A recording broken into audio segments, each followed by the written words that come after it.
కొమరంభీం ఆసిఫాబాద్ జిల్లా ఆసిఫాబాద్ నియోజకవర్గంలో విస్తృతంగా ప్రచారం నిర్వహించారు మంత్రి సీతక్క. రెబ్బెన మండలం నవేగాంలో బస్తీ దవాఖానా, కస్తూర్బా గాంధీ పాఠశాల భవనాలను ప్రారంభించారు మంత్రి. తర్వాత ఆసిఫాబాద్ జిల్లా కేంద్రంలోని గోడవెల్లి మహాత్మా జ్యోతిబాపులే పాఠశాల ప్రారంభించారు. అలాగే 4 కోట్ల వ్యయంతో నిర్మించిన డైట్ కాలేజ్ను ప్రారంభించారు సీతక్క.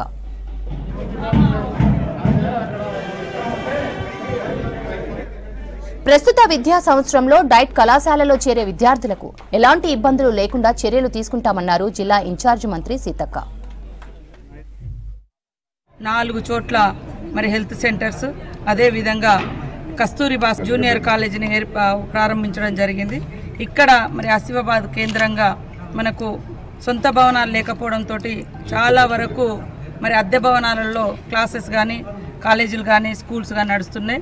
ఈ క్రమంలో మనకున్నటువంటి జ్యోతిబా స్కూల్ సంబంధించి ఇక్కడ మనకు స్కూల్ ఉంది, కానీ బిల్డింగ్ లెక్క ఇబ్బంది పడుతున్న క్రమంలో ఒక మంచి మనసున్నటువంటి వ్యక్తి ముందుకొచ్చి ఈ జ్యోతిబా స్కూలుకు అనుగుణంగా అంటే ఎట్లాంటి అవసరాలు ఉంటాయో ఆ రకమైనటువంటి స్ట్రక్చర్ తీసుకొని దాన్ని ఈరోజు మనకు కట్టి అద్దెకు ఇవ్వడం జరిగింది. ఈ యొక్క కార్యక్రమాన్ని కూడా స్థానికంగా ఉండేటువంటి ప్రజాప్రతినిధులందరం కలిసి ఓపెన్ చేయడం జరిగింది. ప్రధానంగా పోడు భూముల సమస్య గత కొన్ని సంవత్సరాలుగా వేధిస్తున్నటువంటి సమస్య కాబట్టి ఈ సమస్యను కూడా గత క్యాబినెట్లో కూడా దృష్టిలో పెట్టడం జరిగింది. ఈసారి తొందరలోనే ఈ సమస్య పరిష్కరించుకుందాం.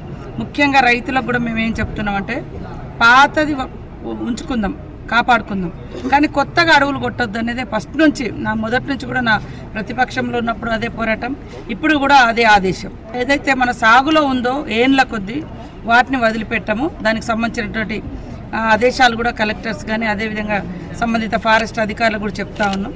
కానీ కొత్తదాన్ని కొట్టి మళ్ళీ పాతదానికి ఎఫెక్ట్ అయ్యే విధంగా